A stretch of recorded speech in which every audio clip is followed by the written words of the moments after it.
Hello, everyone, and welcome to our final presentation. Today, Ellie and I will be talking about the Carmel River Lagoon and sea level rise GIS project.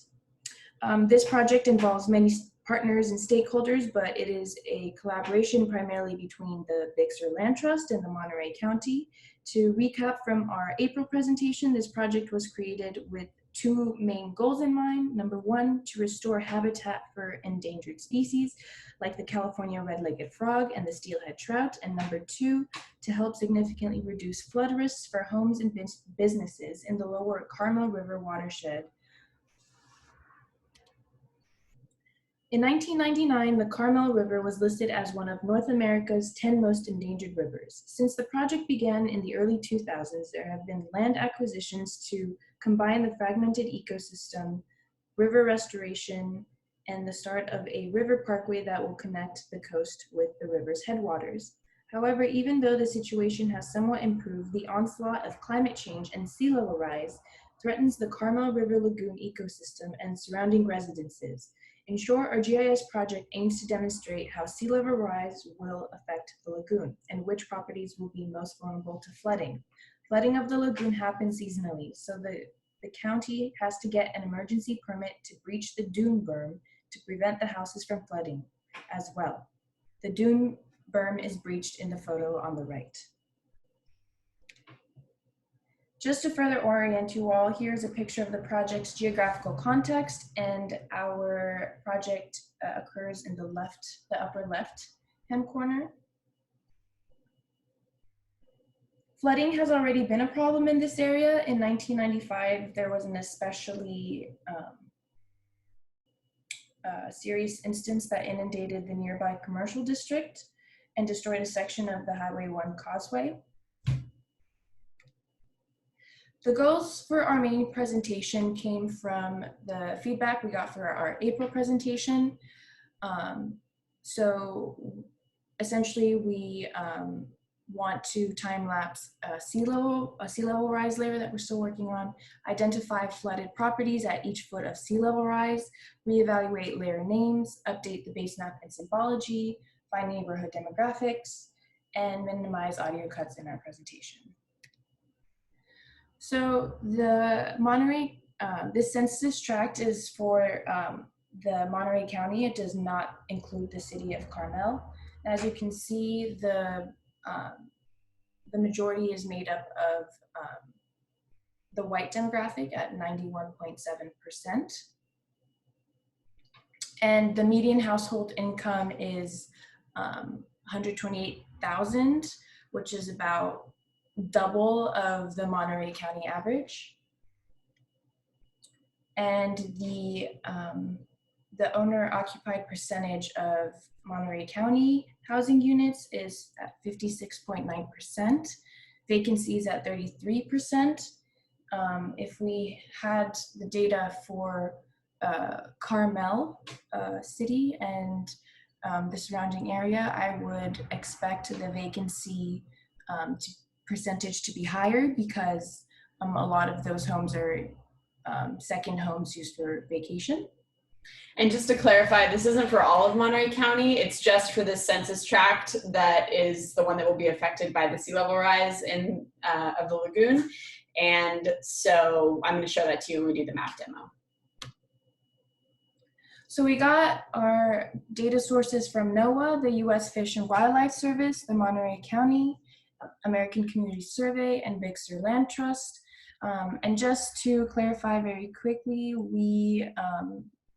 we just want to draw or explain the connection between sea level rise in the Carmel River Lagoon and including the layers on the steelhead trout and the California red-legged frog.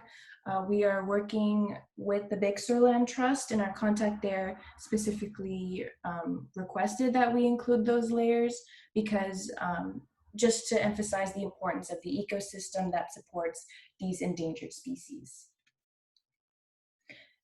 So the layers that we have on there still are, of course, sea level rise, the critical habitat range for the endangered species that I have mentioned, the geology reports. We took off the storm drains because we didn't think it really added anything to our map.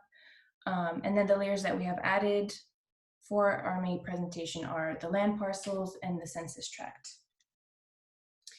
All right, so methods that are sort of newer to this phase, we got the parcel data and then we made a new field in that attribute table so that we could fill in at what foot that parcel would be flooded, at what foot of sea level rise, and then manually entered the values for those parcels and remembered to find the place to save edits because that's not very obvious in Pro.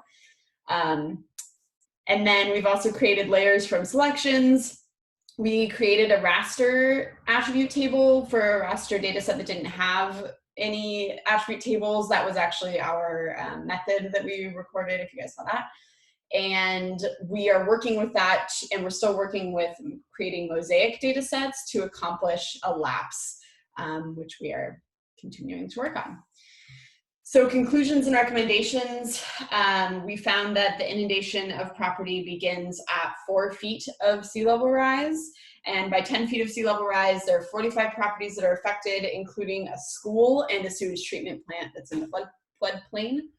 And we recommend a graduated buyout program for these properties so that the ones that are going to be affected first would get bought out first.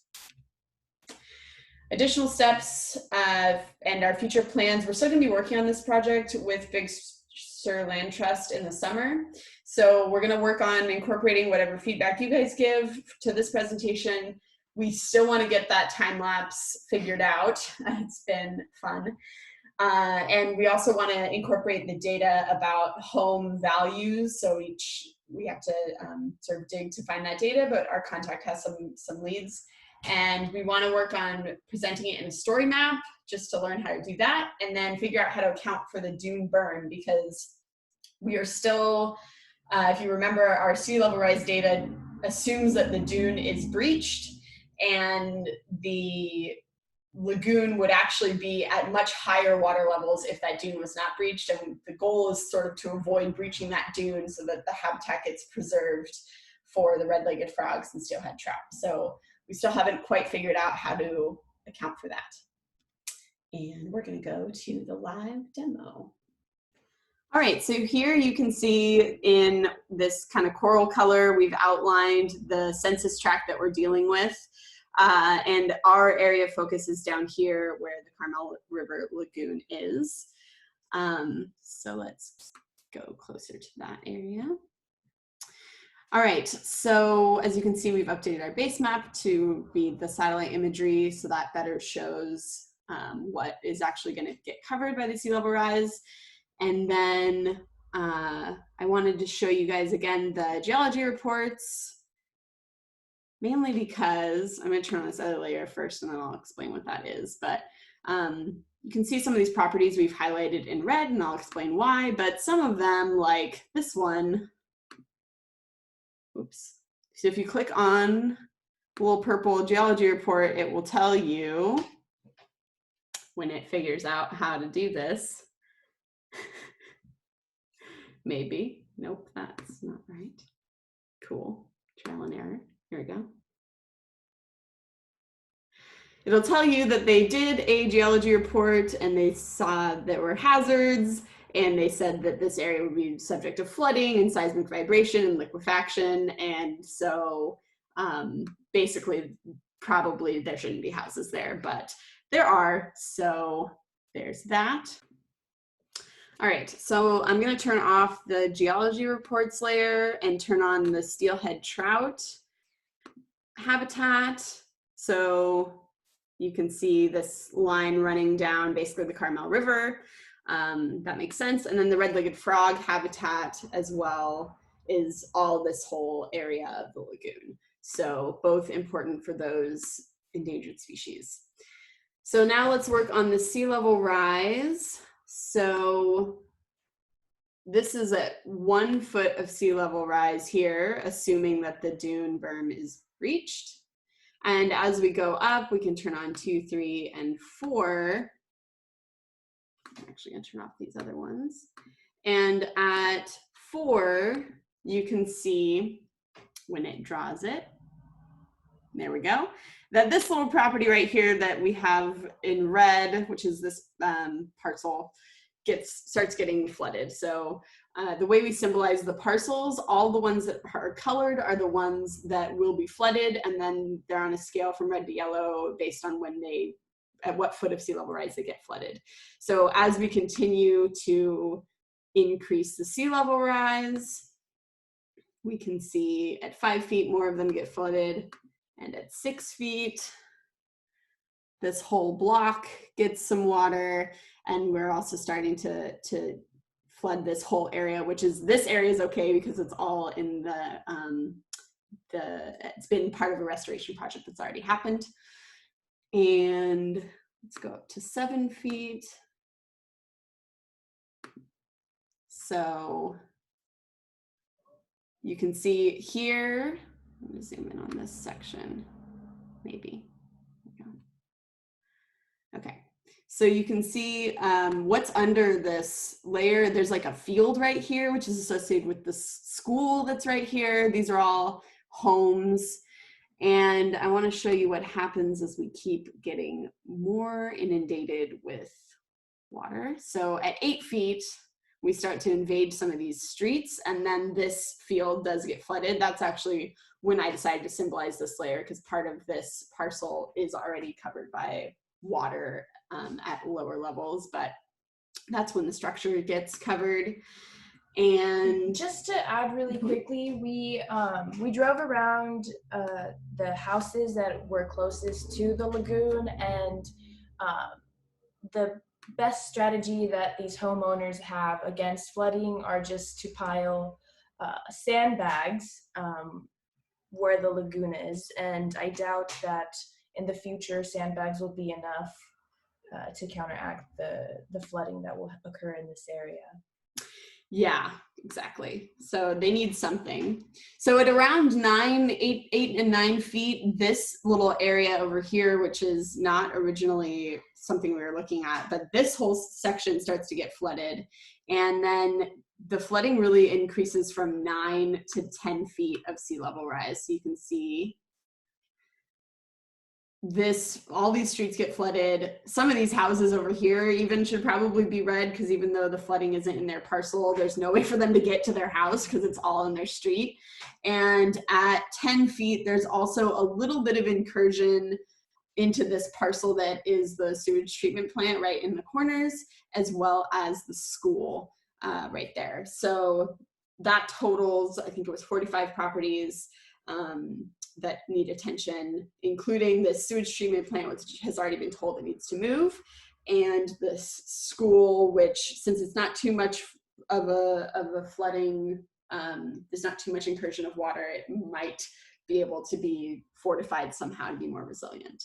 And this degree of flooding is expected to happen by the end of the century.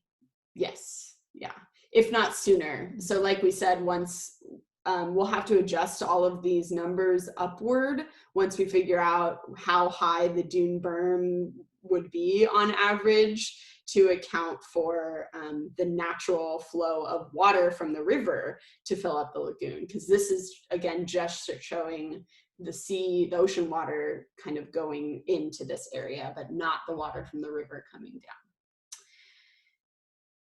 Anything to add? No, I think that's our project. Thank you for watching. Thank you.